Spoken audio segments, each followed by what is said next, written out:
I want to call to order the Amberley Village Council meeting of August 10. And again, I want to remind all council members, please speak clearly into the microphone to ensure that you're heard on the broadcast. Please call the roll. Peg Conway. Here. Ed Hattenbach. Here. Alita Kamine. Here. Tom Muething. Here. Ray Warren. Natalie Wolf. Here. Scot Lahrmer. Here. Andy Kakey. Here. Chief Wallace. Here. Rick Kay. Here. And if everyone could please rise and join me in the Pledge of Allegiance. I pledge allegiance to the flag of the United States of America and to the republic for which it stands, one nation, under God, indivisible, with liberty and justice for all. First item on the agenda is our minutes from our last meeting. Those minutes were circulated in the package. Are there any suggested changes to those minutes? Seeing none, we can consider the minutes approved. Now, I do want to move one item on the report up front, and that's the appointment of our new solicitor. So I will first have the law committee report, and the vice mayor will report on that in the absence of Councilman Bartle. Thank you, Mr. Mayor. The Law Committee met earlier this month to approve and recommend to Council the appointment of Andy Kakey of Wood and Lamping Law Firm as Amberley's new law director.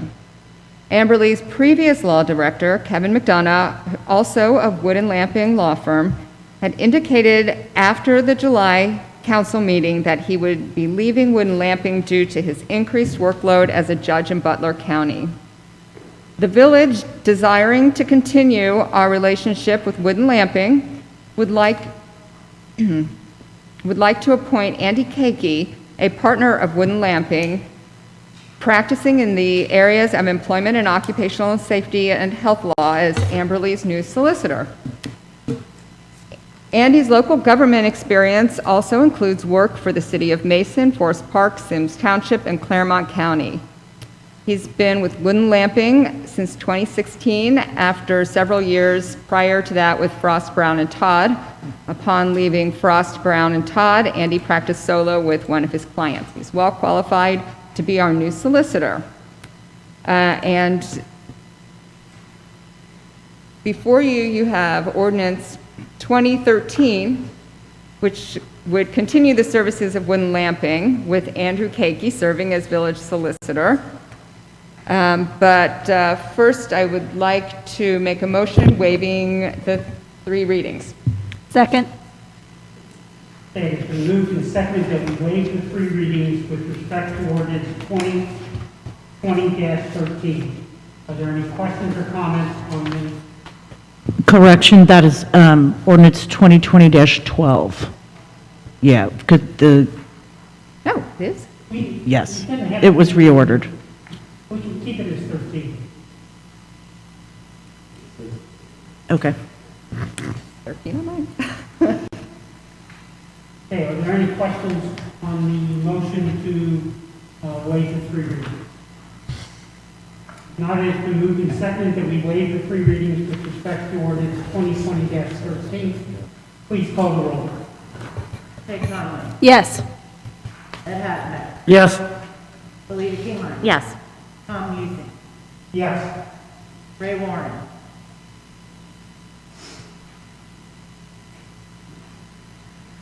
Natalie Wolf. Yes. Tammy, I do see what you mean right now. So we will have it as ordinance 2020-12.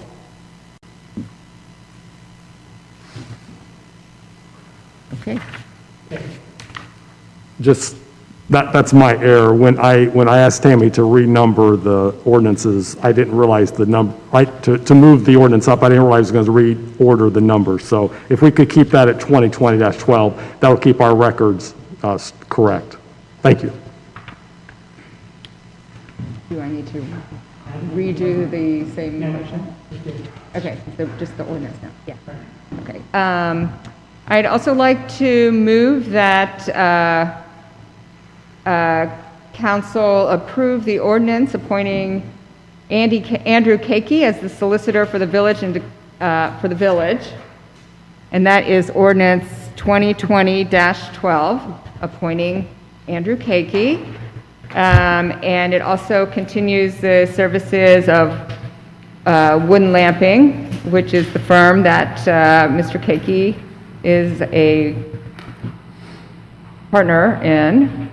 Andrew Kakey shall be the legal advisor and attorney of counsel for the village and for all of the officers and departments in all matters relating to their official duties. Second. Okay, it's been moved and seconded that we adopt ordinance 2020-12, appointing Andrew Kakey as the solicitor for Amberley Village. Are there any questions or comments? If not, it has been moved and seconded that we adopt ordinance 2020-12. Please call the roll. Peg Conway. Yes. Ed Hattenbach. Yes. Alita Kamine. Yes. Tom Muething. Yes. Ray Warren. Yep.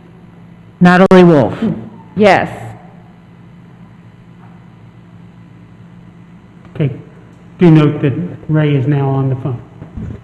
Okay, and now, Finally, I would like to move that ordinance 2020-12 be declared an emergency necessary of the immediate preservation of the public peace, health, and safety, and that it go into effect immediately. second. Okay, it has been moved and seconded that we adopt ordinance 2020-12 as an emergency measure, which will allow this ordinance to go into effect immediately. Are there any questions or comments? If not, it has been moved and seconded that we adopt ordinance 2020-12 as an emergency measure. Please call the roll. Peg Conway. Yes. Ed Hattenbach. Yes. Alita Kamine. Yes. Tom Muething. Yes. Ray Warren. Yes. Natalie Wolf. Yes. Okay, Andy, welcome. And, welcome aboard.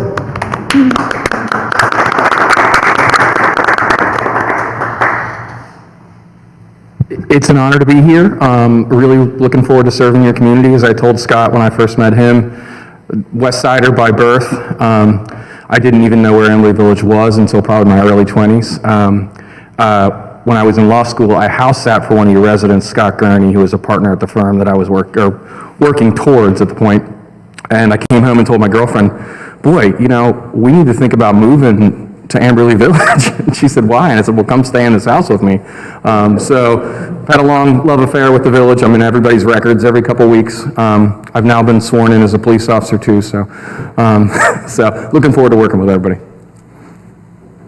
And please, since I doubt that you're going to change your name to Kevin, but our previous two solicitors were Kevin, so if anybody calls you Kevin. I know both of them, so I'll take no offense. Okay. He's got a K in his name, so it could be. Okay, we'll now move on to the finance report for June 2020. Scott Lahrmer, Amberley Village Manager. Including your packet is the UAN report and also a memo that summarizes some of the activities from the month of June 2020. The earnings tax collections for the month of June totaled $234,000. This is down about 10% from June of 2019's collection of $262,000. Year-to-date, our tax collections is at $1.2 million at the end of June. Our estimate is at a $3 million rate. Other items of interest for the month of June, the local government fund netted $4,900, and the revenue for the total month of June totaled just a little over $434,000. So our total for the end of June currently rests at almost $2.6 million. That represents about a 46% collection rate for the general fund. On the expense side, the village spent $456,000 in the month of June. Our budget for 2020 is $5.6 million. So far, we've spent almost $2.5 million. So we've spent about 43% of the general fund budget. And that leaves us with a $5.1 million unencumbered general fund balance at the end of June. And then last month, the mayor had asked about tax receipts for collection since the tax date was pushed back 3 months from April 15th to July 15th. When the mayor asked this question, I responded, it's looking pretty good, but I could not share any specific numbers. I'm really excited to report that as of the end of July of 2020, we are within $326 of being where we were at in July of 2019. So the pandemic has had an effect on our finances, but we are tracking very similar to last year. So I think that is excellent news, and as the Finance Committee continues to meet and dive into this, you'll see how that trend, what happens with that trend throughout the rest of 2020, and certainly what's going to happen in 2021, because keep in mind the taxes that were primarily filed for this past month were for 2019 earnings. Thank you. Are there any questions for the manager? Okay, thank you. We'll now move on to citizens to address council. And again, I remind citizens that we have 2 people, I think, that will be addressing remotely and 3 that are in person. As you are called to first state your name and your address, and then you have 3 minutes to say what you would like. First person on the agenda is Ms. Renee Lemberg. Thank you. So I dictated a few notes to my husband because these are somebody else's thumbs and they don't belong to me. Anyway, in general, I would never bore anyone. Renee, if you could get up closer to the mic. Thank you. I can take the mask down a bit, can't I? I'm eating it. Okay, so in general, even this wouldn't be necessary under normal circumstances, but I'm not running for council. I found a copy of my resume. So no, I wasn't sitting home eating bonbons for 35 years. And I'm not going to bore you with reading any of it. So I'm trying to hit the high points that I feel are pertinent to talk about tonight, but leads me here. So can I have this? I don't want to do it. So let's see what I can do. One of the main reasons that I love living in Amberley Village is, of course, the beauty of the village and my hope to preserving it for many years to come. For those that don't know, as you just mentioned, it's a green gem in the middle of the city that's close to all but has beauty for all of us. I just want to say a little bit about my background quick. I am the mother of 3. I am the grandmother of 8.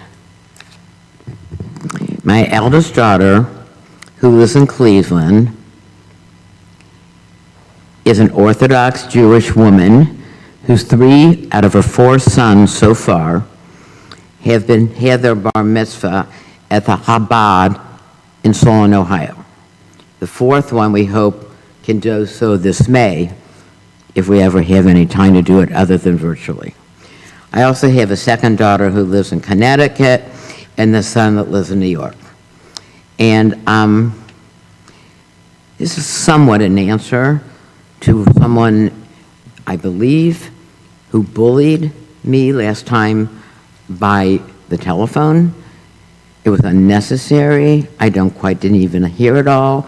Any of you that knows me knows I lost the hearing in 1 year when I had spinal meningitis with my 3rd child, but I did the best I could. And then I read over the past week what was said, and I saw the transliteration to be addressed later. But I, as a person, I'm not a lawyer like many of you, or a doctor like my husband, or an Indian chief, or a police chief. I'm an educator, and that's what I went to college for. And I taught secondary education for several years in the Cincinnati school system. I also taught adult education at night. And I'm just going to tell you some of the proudest moments of my life. And they all took place while I was living in this village. So I had many meetings at my home for various reasons. No one ever came the day didn't say, well, wow, we didn't know about Amberley Village, or state the beauty of the village. So I will tell you briefly, the one moment of my life that was very important is when I was asked to chair the first Piece of the City Award, and that was many years ago, and it was given out to Rosa and Ken Blackwell, if you know the names. He was head of the Cincinnati Public Schools, and Ken was the mayor at that time. I know he was on council. I can't, this many years later, I couldn't concur the dates. But I'm trying to go through the list. So as my role as an educator, pardon me, one of the things I was asked to do for the Jewish Federation of Cincinnati was to work on Holocaust education. I knew a lot about it. I knew where it came from. I knew the systematic process of making a person less human and how we would go forth. And the only reason I'm bringing that up is because when I was in junior high school, two boys poked me in study hall. And, yeah, what do you want? He said, your people went like sheep to the slaughter and never ever fought back. So I made it one of my life goals to teach as much about that topic as I could. At that point in my life, I didn't know anything about the Holocaust. So I will go forth, and I want to make it in 3 minutes. So I'm going to hit the highlights. As a member of the Jewish Community Center, I think I was always a bridesmaid and never a bride, but I was scheduled to be present before it went out in Roselawn. And I did many, many jobs on the Board of Trustees, from nominating to executive board to senior adult, but the one job that I liked the best was one that I myself started, and that was called the Inclusion and Disabilities Program, which made us much more accessible to other people and made us more visible to the needs in the community. So as I said earlier, I did a very lot of work for the Federation, most of it in terms of education, but I really had the honor of being on regional and national board and flying to Washington, D.C. every other month and meeting lots of people and hearing lots of good speakers and knowing the right people. It was it was a good place to be, to educate myself in the community.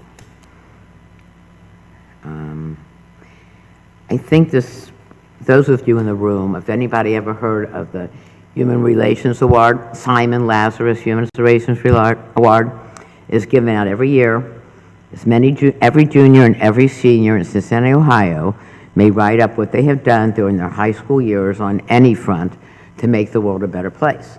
And then, why did I do it again? But after teaching school, I read about 130 pages of applications, and then we whittled it down with committee to 10, and then our guest committee would decide on the winning junior and senior who just got a grade book, and the school got one for their library. And what I wanted to tell you about event is, I can't remember all the judges. I know Sister Jean Patrice, I remember Tom Cody of Federated Department Stores, but I remember in particular Curtis Fuller, who I think does the news again. He was going to be one of the judges, and he called me at the last minute and said, I cannot make it. I am covering the Lucasville riots, prison riots, so I cannot be there tonight, but I want to tell you something. I want to tell you that I was saving it for tomorrow night. I had no idea what a Jewish person was or what they looked like, but I won that award when I was a junior in high school in Chicago. So, those kinds of things, integrating, and it meant more to me than if he had been there that evening.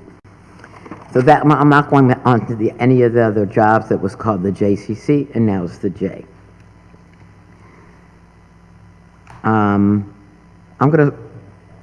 Every other activity that I gave to my husband or put on the floor were things I did in the secular community that I love doing. The Ballet Board, the Fine Arts Fund, the May Festival, they were all very important. And it made me a more rounded person. But one other organization that I did spend a lot of time, does anybody know what Lighthouse Youth Services is? Okay, we are very big, we're the best in the state, And of course, at first we took care of runaways, and whatever children we could house for a night over in Walnut Hills. And well, I was very young on the committee, meaning young, not in age. It was started by a group of black women, followed by 5 white women, and we grew and we grew and we grew. So now we have our second residential building that opened last year, the Shakely Center, and those of us that are involved, we bring food at least once a month so that kids can have something to eat from home, or we can buy it, either one. And the reason I mention that is because, yeah, it was made reference that I didn't know or care about a lot of people. Let me explain something to you. The year that I chaired it for the second time, I think was 5 years ago, and the money that we earned was for the LPTGQ community, and that was the thrust one because, you know, many kids run away, they're on foster care, but they were particularly hard because people didn't want to room with them, or they were kicked out of their own homes by their parents who refused to accept who they were or what they were. So that, in essence, is where I really spent a good part of my life, and I was happy to do so, and I'm going to see if I happen to make another note on the back. You know my life, what I forget. That's the high points. So, and the reason I say that, and I shouldn't have to defend myself ever in front of a board of my peers by the community I live in. I have never been a racist. I have never been a bigot. You can ask anybody that's ever known me. I stand wide open for that. And really, that's all I have to say, except I think it was pretty interesting. I'm not going to mention the person by name, but in reading up on council members, which I'd never done before, I've been here 4 times in 48 years, I did say that that person was very, very upset several years ago when there were anti-Semitic comments made when he and some other men I know were running for city council, and he felt slandered. Very interesting. Thank you. Okay. Thank you very much. Dr. Lemberg?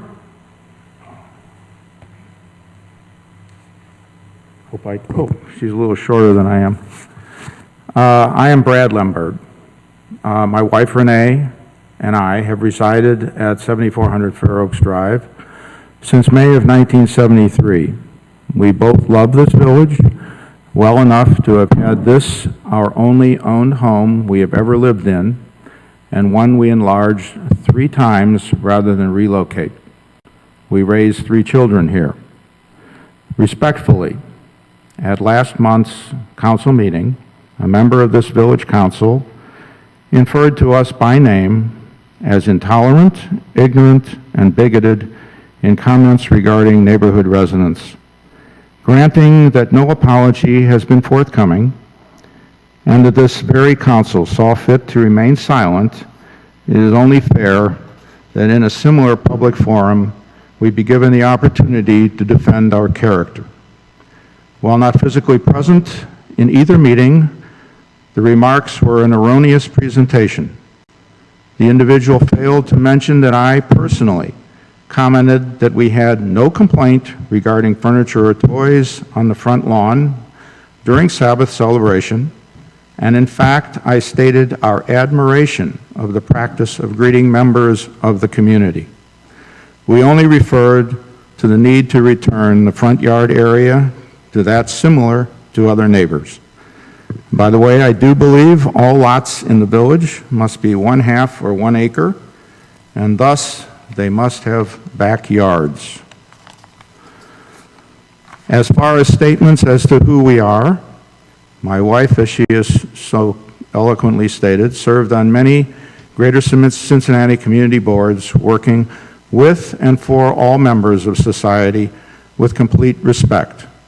I served as president of a Jewish agency, one of whose main missions was a workshop enabling physically and mentally disabled of all races, religions, and creeds to become productive society members.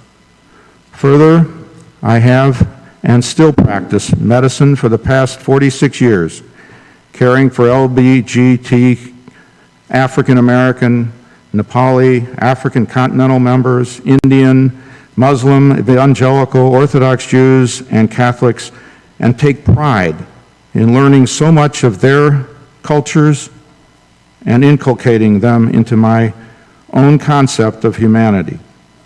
I have been most fortunate to take my entire family to 6 continents, in which we visited cathedrals, churches, mosques, synagogues, Buddhist, Hindu, and Baha'i temples, tasting and respecting all religions and all cultures. In conclusion, our use of the third-person plural of the English language does not impart degradation of anyone or any people, but merely is the descriptive dictum of the English lexicon. To infer otherwise is inflammatory and slanderous. Thank you for your time. Thank you very much. Now, Steve Couchard is joining us via Zoom. Steve, are you there? Yes, can you hear me? Yep. Oh, thank you. My name is Steve Couchard, 3205 North White Tree Circle. I wanted to speak about the Amberley Green zoning text this evening.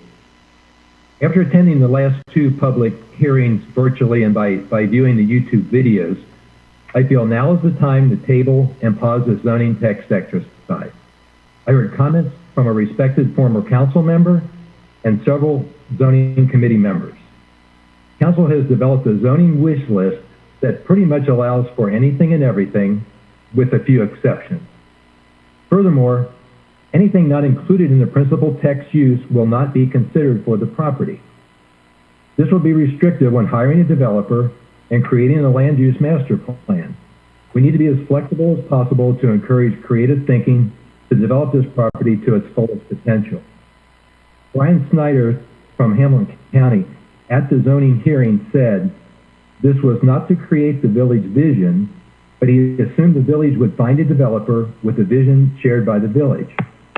And then our village manager said, village does not have a specific plan for this property in terms of uses. Currently, nothing in the works for the property. This zoning text, if adopted, allows piecemeal development, caters to special interests, and could open us up to future lawsuits which may hinder our ability to fully capitalize on the property's true potential. This makes no sense. I asked all council members to review the videos before the next public hearing September 14th, and not just rely on the written minutes. After review, I would like to see someone on council publicly embrace the recommendations of the Planning Commission before we proceed with something that will be detrimental to our overall goals for the property. There is no rush. Again, the village manager stated there is nothing in the works for the property. The village has not done enough to work with a professional developer to execute a holistic plan and a vision. Look at what's been accomplished over the last 12 years by the village managing this property with no active marketing and no land use master plan. And at the August 3rd BZA planning meeting, the village manager mentioned resident feedback for the property. He said to meet those types of objectives, this zoning text was drafted, and that the village sought resident input last year at open house sessions where we received a wide range of comments and preferences. This helped them move forward with the zoning text. So I'm asking for the next public hearing, I'm requesting the village provide details of the resident feedback or surveys, primarily how many residents have submitted information, and of these residents, what is the total percentage of village residents that these comments represent? It's a fair question since this seems to be a major basis for the zoning text changes. Secondly, I believe the village should divulge the expenditures to date on what the zoning text has cost the village and what our final costs for this are expected to be. Thank you. Thank you. Well, now, Rabbi Monson, are you on the line?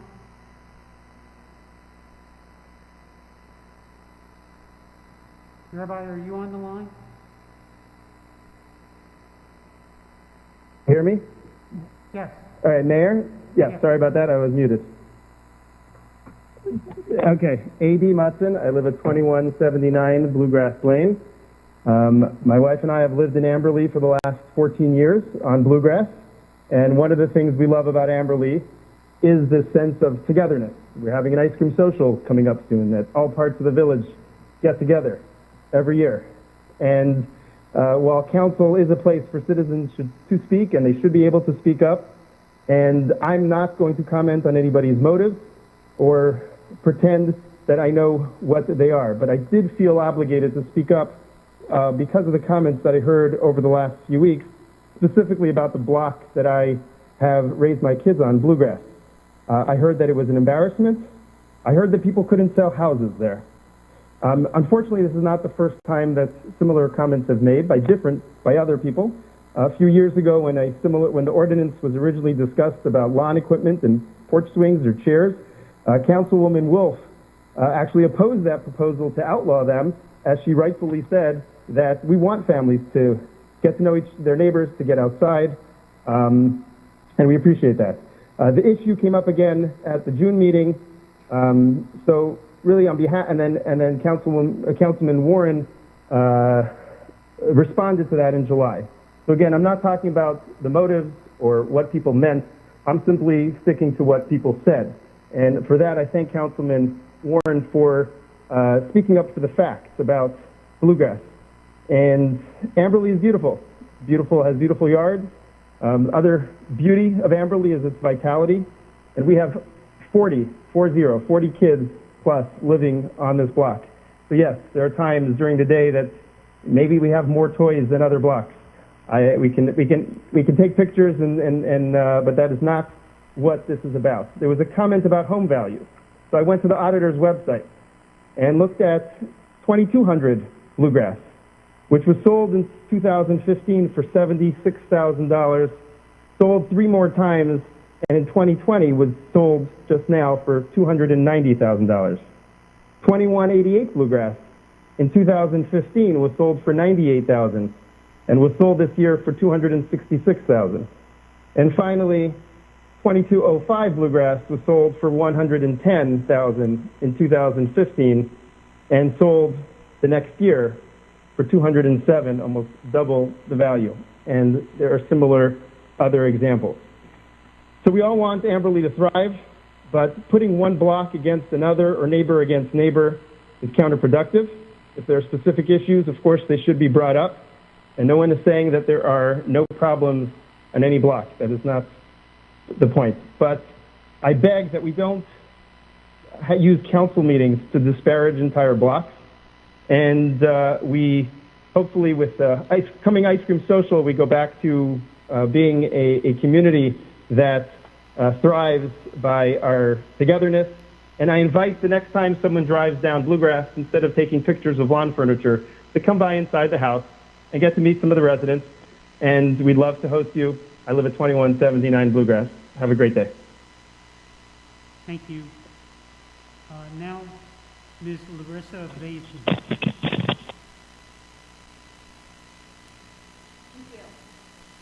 Larisa Vaysman, 7435 Fair Oaks Drive. I'd like to start by thanking Councilman Warren for his remarks at the beginning of the July meeting. His comments were articulate, civil, fact-based, and directly on point. This is a public forum. Speakers should not expect to be immune from criticism, even vigorous criticism.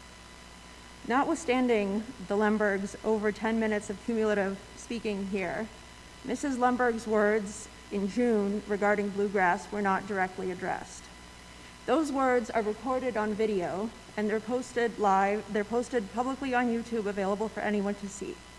I believe they speak for themselves. Even a cursory review demonstrates that Councilman Warren's response was an appropriate one, even tame. To be honest, I was disappointed at the July meeting that Councilman Warren was not echoed by more of the council. Allowing factual allegations to go unexamined emboldens bad behavior. In addition to her pejorative and unsubstantiated allegations about Bluegrass, Mrs. Lemberg made false statements about my family specifically. The fact that Mrs. Lemberg did not state our name should not, in my opinion, offer any cover or plausible deniability. Among other problematic statements, I'll just focus on the most black and white falsehood. Mrs. Lemberg stated that my family has been fined by the village. This was an outright lie, false. We have never been fined by the village. I submitted a records request and received records from Mr. Lahrmer demonstrating so, and I confirmed today, just today again with Chief Wallace, reconfirmed we have never been fined by the village. Falsification is an offense under both the Ohio Revised Code and the Amberley Village Code, Section 2921.13 and 136.02 respectively. These sections forbid knowingly making false statements with purpose to mislead a public official in performing his or her official function. I am not citing these criminal misdemeanor provisions because, God forbid, I want to see Mrs. Lemberg prosecuted. That's not the case. But I believe it is important for the village to reinforce the public norm regarding falsification that is already embodied in the codes. A letter to Mrs. Lemberg, similar to the property maintenance letters, citing the falsification provision would be sufficient as a warning. I won't wait for an apology. I also experienced another separate example of falsification recently. I was told by Amberley police officers last month that a woman had called the village purporting to be the seller of 7410 Fair Oaks Drive, which is the home directly across the street from me. The officers said the woman claimed she was having difficulty selling the home because of my children's toys being visible. But I knew both the owner and the realtor of the home, both of whom are men, and I also knew that the home had already been under contract for some time, but the sign had not been updated in the yard. I reconfirmed this with the real owner and the realtor, who were both shocked to hear that someone would concoct such a tale. I do not know who this woman was. I have no idea, and I probably never will. But she must have been quite disturbed to assume a false identity and create an entire fiction in order to hassle my family. These kinds of events do not occur in a vacuum. If false or unsupported allegations regularly pass unremarked and unconfronted, bad actors are emboldened. They correctly surmise that there will be no downside to saying whatever they want, true or false, substantiated or not, in private or in public. Matters of opinion are one thing. I cannot tell anyone when they should feel degraded or when they should be disappointed or unhappy. But false statements of black and white fact, such as whether or not someone was fined or has a criminal record or has a DUI, cannot pass unchallenged or be considered acceptable.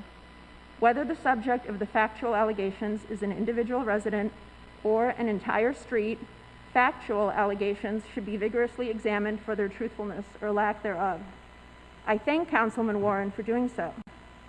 So those are my thoughts on the matters that we're here to address, but I hope Council will weigh in also on Mr. Warren's remarks in the July meeting and some of the other issues that have been discussed today. Thank you. Okay, thank you. Do any council members express any? Yeah, thank you for coming and talking to us. I think that we really, as council, we like to hear residents come and express their thoughts and concerns to us. But as we've seen in the last 2 or 3 months, maybe 4 months, because honestly, I don't even know time anymore, but beginning when I sat in your seat, I think. It's dangerous when residents come to council to specifically complain about this perceived infraction or that perceived infraction, whether they're real or perceived, because I don't think that we are the forum for complaints against neighbors. I think if grass is too high and if your neighbor's grass is too high or the branches are encroaching on your driveway, then we have other means of investigating or airing or bringing those complaints, and I know that individually us council members have said that. Have you called the police? Have you called the village maintenance about these issues? Because airing these grievances in a public forum is really, I think, the wrong way to go. And I appreciate that the Human Rights Commission would like to actually address how one should address council.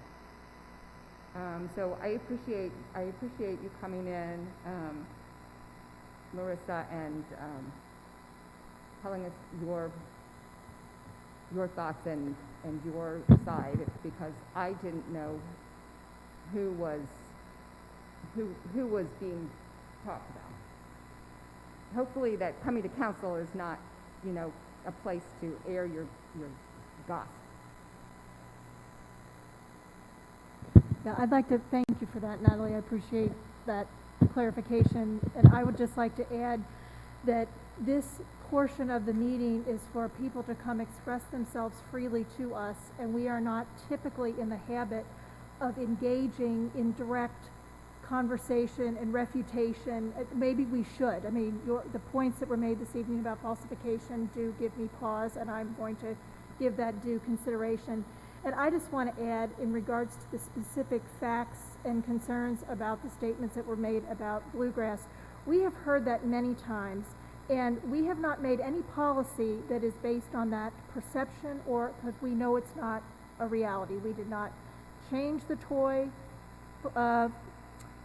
provision of the ordinance. We are all, I can't speak for all, but I feel quite aware of the nature of the neighborhood there and the value for families, and we all agree. I mean, there was a consensus in the council that that was a value. So I guess to date, I would say I have not felt the need to refute everything that is said, because I act in a context of the village that I'm aware of when we're deliberating and I'm voting and things like that. But perhaps that isn't, I mean, that may not be enough in this day and age, but that's been the context that I have had. And we as council members typically act as individuals. We don't really censor each other, or we act independently. So that's just kind of my few takes. But I appreciate everyone coming and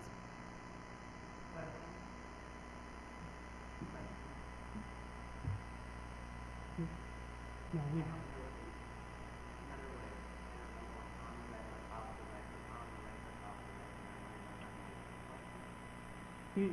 I mean, there's no provision in the way council works for questions posed from the floor at this point.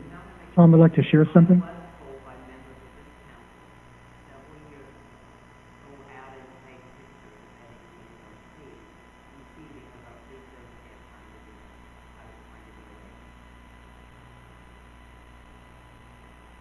No, the only other thing that I would like to add is, I mean, clearly, as the Vice Mayor has pointed out, I mean, we, as council, people addressing council, we can always do a much better job at respectful discourse. And it sounds like we've had some problems, and maybe when those happen in the future, we need to do a better job as council to point that.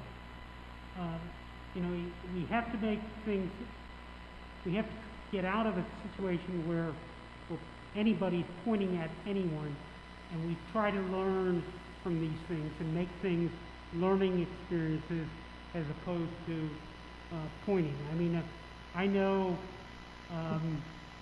I have 5 children, and my 5 children and my wife are very good at pointing out to me when I start judging someone on something that I shouldn't be judging someone on the basis of that. And I think, again, that's something we all need to learn from, and not judge others, but really work with others to become better people. And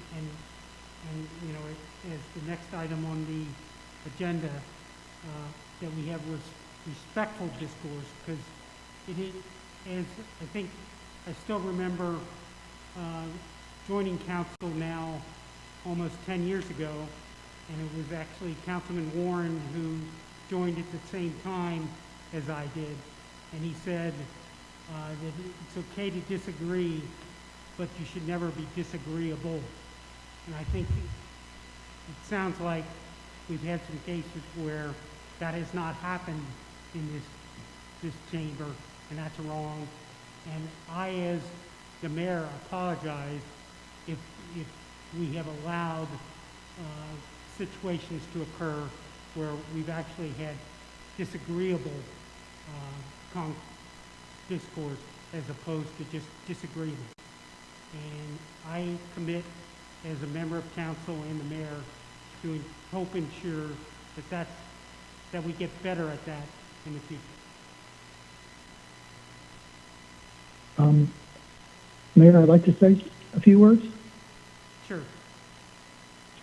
Thank you. This is Ray Warren. You can't see me. I can see you with a 20-second delay. And I certainly like to echo on some of the comments that Tom just shared, Natalie just shared, and Peg just shared. And I certainly thank everyone who comes to council to share their thoughts. We may have different views, but as the mayor shared, one thing I shared many years ago, we can disagree. Hopefully we can disagree without being disagreeable. And really that's what motivated me to speak last month, because I felt language that was used against a certain part of the community was most unfortunate. Language that was used that was essentially slandering part of the village was just inappropriate.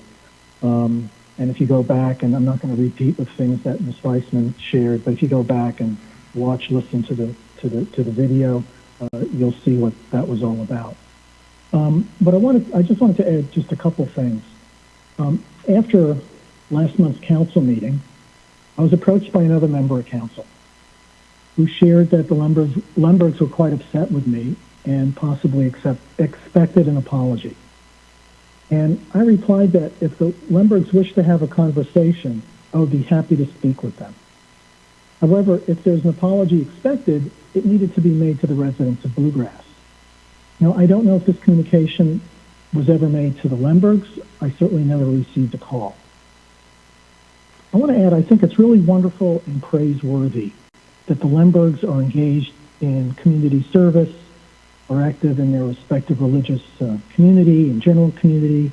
Ms. Lemberg cited being engaged in the Peace of the City Award, I think by Jewish Community Relations Council, that's been in play for many, many years, and it's a very honorable award. She's been involved in Holocaust education, as I have. Been involved with the JCC, American Jewish Committee, which I'm also engaged with, and certainly working with all kinds of peoples. And I think that is certainly praiseworthy. I want to finish that, each and every one of us is guilty of prejudice and bias to some degree. It's virtually unavoidable. While we're not born with this, it's acquired, whether intentionally or not. Consequently, we have to be careful with the words we use when we speak, and certainly the actions we take. And I might add that maybe it requires some training. So I'm going to leave it at that. I know there's a rep from the Human Rights Commission is going to be speaking, and hopefully we have learned something from the last few months, and we can move on in a more positive footing. Thanks.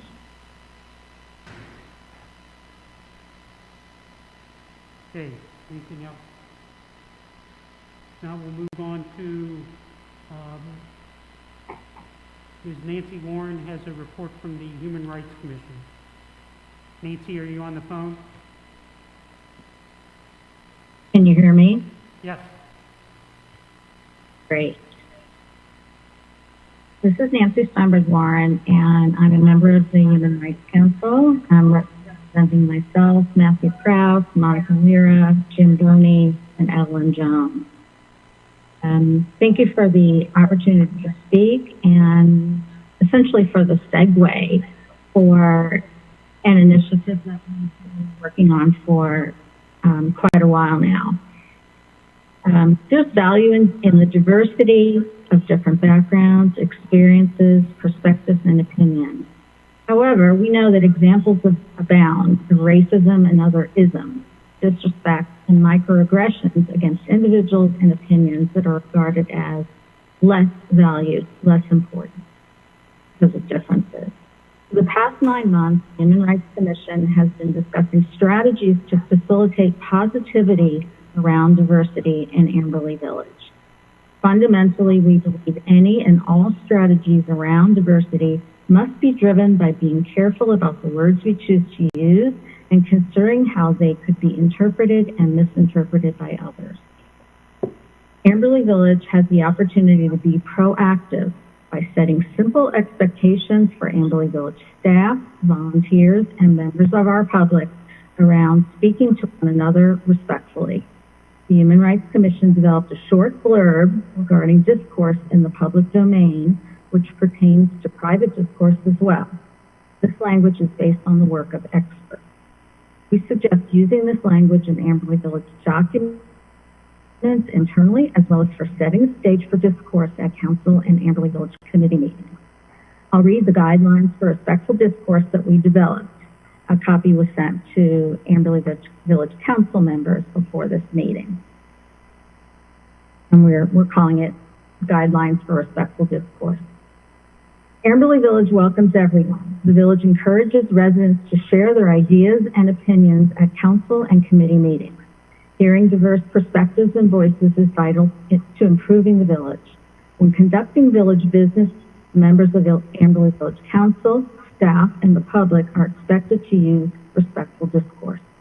We expect everyone to be respectful when speaking about others, especially when opinions and perspectives differ.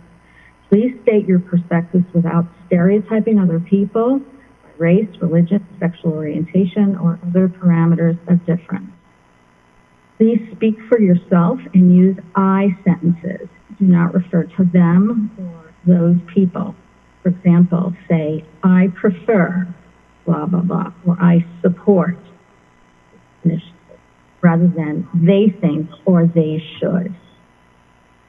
Please focus on the issue and not on other people's perceived character. For example, one might say, I support the ordinance limiting the height of grass because I believe that well-attended yards enhance the value of housing on the block.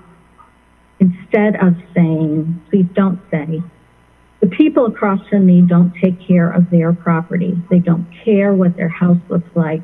Their yard is like a jungle. We've been here for decades. It was so nice before they moved in. They are ruining the neighborhood. Please prepare and deliver your comments in accordance with these general guidelines. Language or behaviors that overtly or subtly denigrate or negatively characterize other opinions, individuals, or groups of people will not be tolerated.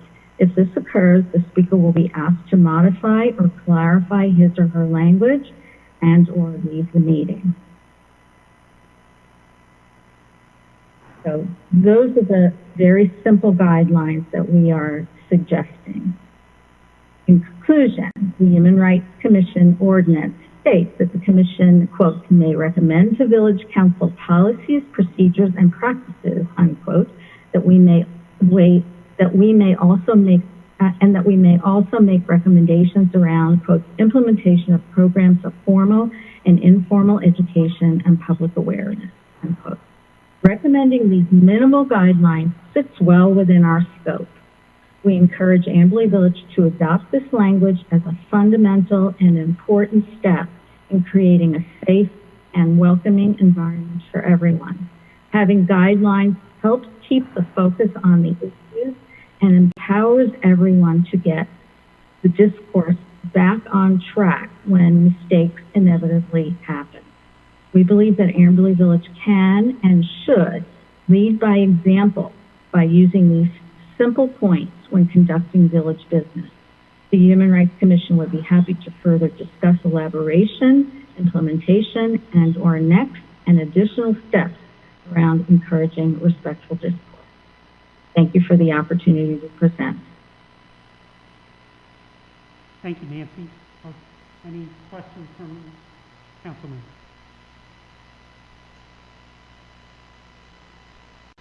I do think there's a number of things that are in the code right now with respect to giving guidance to people that are addressing council. I do think this is something incorporating this as well as some other things that we could refer to the which committee is it? The Public Outreach Committee.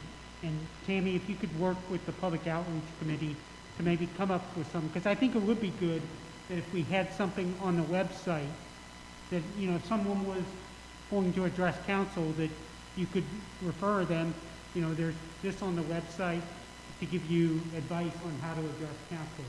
And I know in our code, there's things like you're not supposed to be posing questions to people. And, even the thing about, state your name and your address in 3 minutes and all that.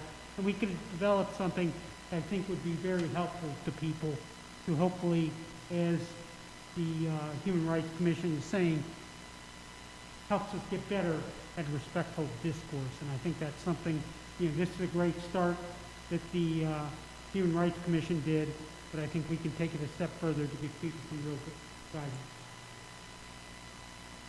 Everybody okay with that? Okay. Thank you. We'll now move on to committee reports, and first the Finance Committee. Thank you, Mayor. Finance Committee met this afternoon to address an appropriation for the CARES Act monies which were received.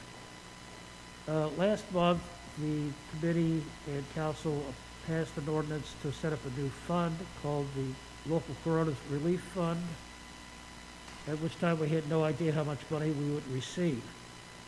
At the end of July, Hamilton County distributed to Amberley Village $77,642. These funds must be appropriated for the village to pay for coronavirus-related expenses. Money must be encumbered by October 9 and spent by December 28. Any monies which are not encumbered and spent must be returned to Hamilton County.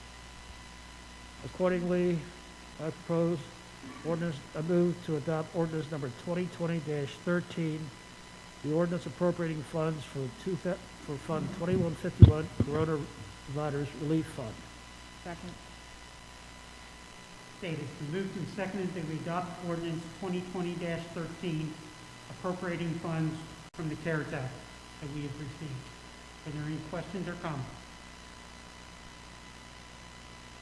If not, it's been moved and seconded that we adopt ordinance 2020-13, appropriating funds from the CARES Act. Please call the roll. Peg Conway. Yes. Ed Hattenbach. Yes. Alita Kamine. Yes. Tom Muething. Yes. Ray Warren. Yes. Natalie Wolf. Yes. Okay. That concludes my report. Thank you, Mayor. We'll now move on to the Public Building and Parks Committee. Thank you. The committee met on July 22nd and addressed a number of items. First tonight is the replacement of one of the air conditioning compressors on the roof of this building. It has ceased working and it impacts the lower level of the building, particularly the community room and the lower lobby. It is original to the building, so it's 20 years old. Staff got a quote from Janssen Heating and Air Conditioning, which services our HVAC system, and the estimate is $8,145 to replace the compressor.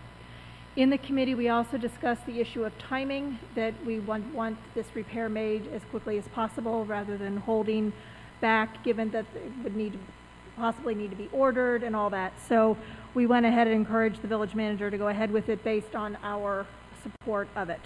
And I believe the work is already underway, if not completed or just underway. Completed, okay, because we were concerned that other parts of the village could be, or other parts of the building could be harmed.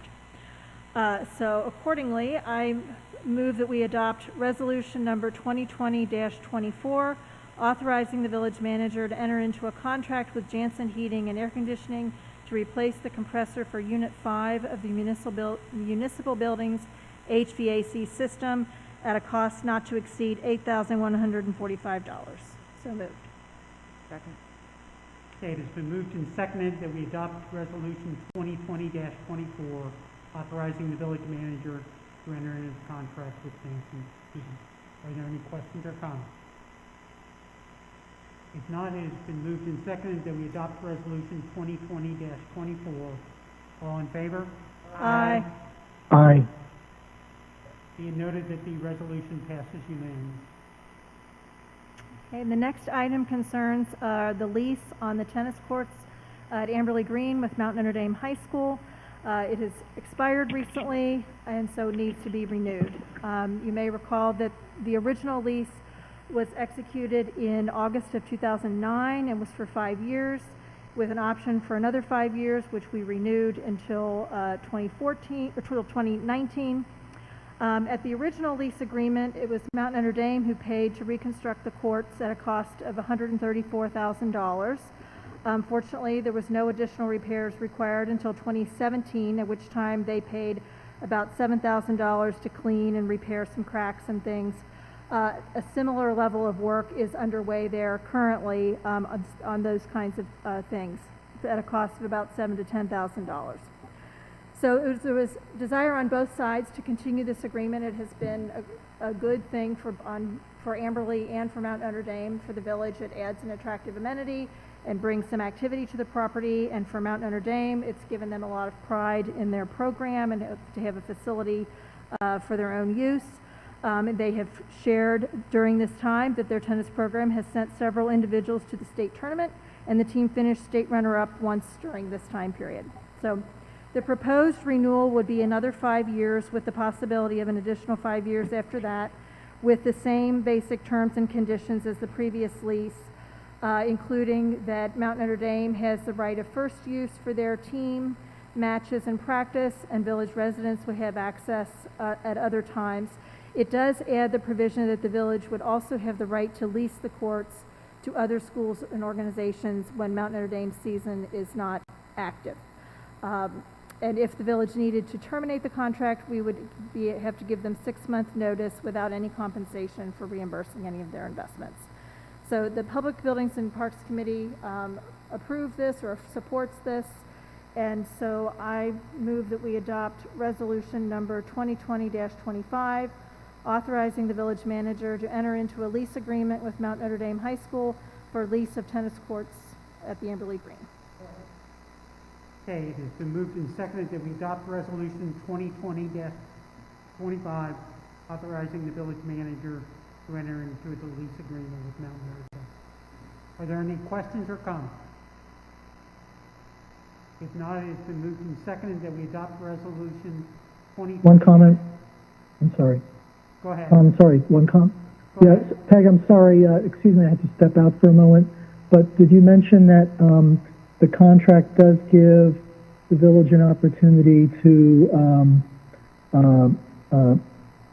allow others to use the tennis courts during, Yes, I did. Let's say the spring? Okay, great. Thank you. Sorry. Okay, Thank you. anything else? If not, it's been moved and seconded that we adopt resolution 2020-25. All in favor? Aye. Aye. Opposed? Be noted that the resolution passes unanimously. I also want to report on some other topics of discussion at that same meeting. You might want to know that at Amberley Green, the village maintains a level of electric power for security cameras. The current panel in the clubhouse needs to be replaced due to damp and deteriorating conditions there. Staff is making plans to move the electric box to the small building by the tennis courts. They've been getting some different estimates and have been able to work out an arrangement whereby staff will dig a trench that's required to lay the pipe or the wire, and so the threshold is actually the cost is only about $7,000, which is below the threshold requiring council approval. But I just wanted to report that that is being undertaken by the staff. The other major topic of conversation at that meeting was the status of our discussion around dogs under control at Amberley Green. It was first brought to our attention in May of 2019 because of some resident complaints about loose dogs. And since that time, staff undertook some added communication, both at the Green and in various village outlets. And police have, over that time, done additional patrols at the Green. Chief Wallace reported that there had been no citable events, but we were aware that some people had been injured in that time. So we had reached a point as a committee where, as the manager pointed out to us, we could leave the situation as is, we could propose the adoption of a leash ordinance, or we could work to identify some kind of hybrid arrangement that would preserve some off-leash opportunity, though that might be challenging. So we had several residents who participated in the meeting expressing, viewpoints on all aspects, some really supporting lots of loose dog opportunity, others expressing very significant concerns about safety issues. And I will say the discussion was very constructive and very respectful. In the end, it was determined that we were going to look into some hybrid approaches that would allow perhaps specific areas or specific time periods where leashes would be required, where at other times dogs could be off leash. And so at the conclusion of the meeting, the committee asked staff to examine hybrid options and to draw up text for a leash ordinance. And so we are going to keep moving on that issue. Given the development slowdown that has occurred because of the pandemic, we feel like it's really a public safety issue that we do not want to just let fester at this point in time. It's been brought to our attention, and we want to try to find, a workable solution that will accommodate as many users as possible. And I really felt there was a strong desire among everyone who was there to kind of try to come together with something balanced. So that concludes my report. Are there any questions?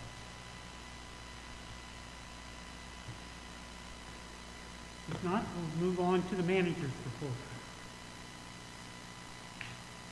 Scot Lahrmer, Amberley Village Manager. I have 3 items I'd like to just point out to council this evening. I always like to take the opportunity to brag about the aggregation program, which you endorse and continue to support. The affordable gas and electric, which is our energy broker, provided the report for the first 6 months, the second quarter report for our aggregation for electric and gas.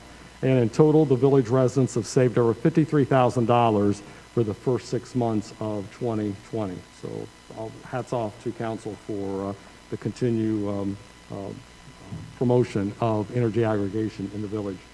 The second item I'd like to point out is in regards to the park improvements. We talked last month about some of the things that were occurring in the park surrounding the municipal building, and I just wanted to point out that through a tip from Councilmember Rich Bardak, he did let me know about a contractor that was available to paint the fence for the ball fields and for the tennis courts, and so that work was completed on Saturday or Sunday of this past week.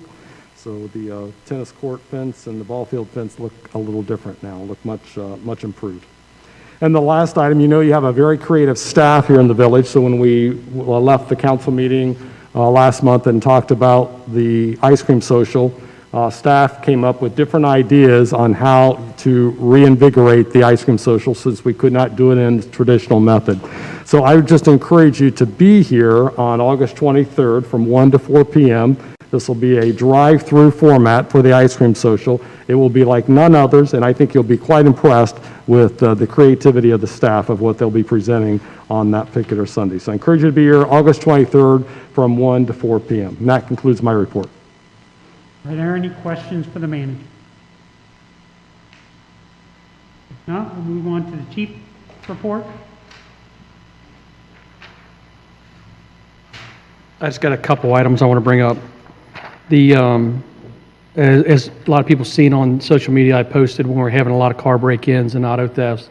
Recently, I posted as a result of, good police work, our guys were able to apprehend a guy in a vehicle.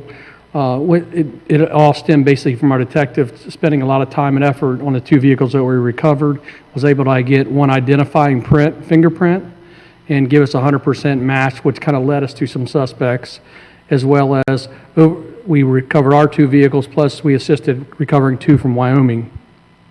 So I kind of want to just commend our officers, as well as Wyoming officers, Indian Hill officers, Delhi officers, Springfield Township, and then several other departments came over. And they were also impacted by the activities of these guys. So they did a great job of busting up a ring, and we served a search warrant last week. And we were able to get a lot more evidence, and all 4 of the suspects are in jail at this time, pending additional charges. The next month at the council meeting, we're going to recognize a couple of the officers. I would like to recognize Officer Drake for his work he did on this, but also I wanted to read a letter that I got, and I've been holding it for several months, and I kind of feel I want to read it now just in case things don't go through with the with having the officers here. But this is a letter from Reading's fire chief. I'm not sure if the manager shared this as of yet with council. But the Chief Wallace, on the evening of June 15th, a mother stopped by the station with her daughter who was experiencing severe respiratory distress. Officers Fair, Sumler, and Sergeant Shaw immediately recognized the seriousness of the medical condition and rendered emergent care. They provided artificial respiratory ventilations along with supplemental oxygen and continued to help care for her even after EMS arrived. The EMS crew believes if it was not for the quick response of these officers, her condition would have rapidly deteriorated. She has experienced an anaphylactic reaction, true medical emergency which necessitated emergency care immediately. The EMS crew that responded believe that those officers should be recognized for their excellent care, and they truly helped save a life. So we're actually going to recognize those 3 officers at hopefully the next council meeting because of vacations and time off. I didn't want to, keep carrying it over, but it's something that we feel it's important that we'll recognize them for. The last thing is we haven't been talking about the K-9 a lot, but the K-9's been out there being active. You'll look in the manager's report and it'll show you how many sniffs and things that the K-9 had. And on August 4th, last Tuesday, she had another nice stop where she seized 28 grams of cocaine, 28 grams of Xanax, 5 grams of marijuana, scales, and narcotics press, along with about $700 and something in cash. So our dog's really helping us get the drugs off the street, and we hope to continue to get another 5 years out of the dog. That concludes my report. Are there any questions for the chief? Okay, we'll now move on to the mayor's report. I just have a couple items. The next Environmental Stewardship Committee meeting is 2 weeks from this evening. That'll be a Zoom meeting, and I know our clerk wants me to get the agenda to her, and I will, so that the meeting can be posted. One decision made at last month's Environmental Stewardship Committee meeting is that there will not be any one-stop drop this year. We talked about the possibility of doing it in October. We went through all the scenario, and I think anybody that has volunteered at the one-stop drop would probably agree with the committee. Just felt that there was no way you could hold it and ensure that the volunteers would be safe. Especially the paper that comes in and it requires very close contact between volunteers and people in the cars, and we just felt there was no way to do it. So the plan will be to again have it next year, and we'll be publishing that date. And then the only other thing I wanted to mention, it kind of ties into what the village manager and the chief were just talking. During this COVID period, I have had the opportunity, or you might call it not necessarily opportunity, but I have walked around the village a lot. And I think the police, the maintenance, everybody really needs to be commended, because, as I walk around it, Amberley Green, and Tony Chesney and his team have just done an outstanding job cleaning up old piles of branches and things like that. There you see virtually no dead trees down there anymore. They've done a great job. And as you walk around the village, you see our police, doing their great job at all times. And it's not them just driving around. It's them stopping and having conversation with residents. You see this, and when you see the comments about our chief and our police force on next door and how grateful they are, you realize kind of why it is, and you see it in action as you just walk around and see the police. And then the other thing I did obviously notice was the paint on the fence, and it's kind of glaring. I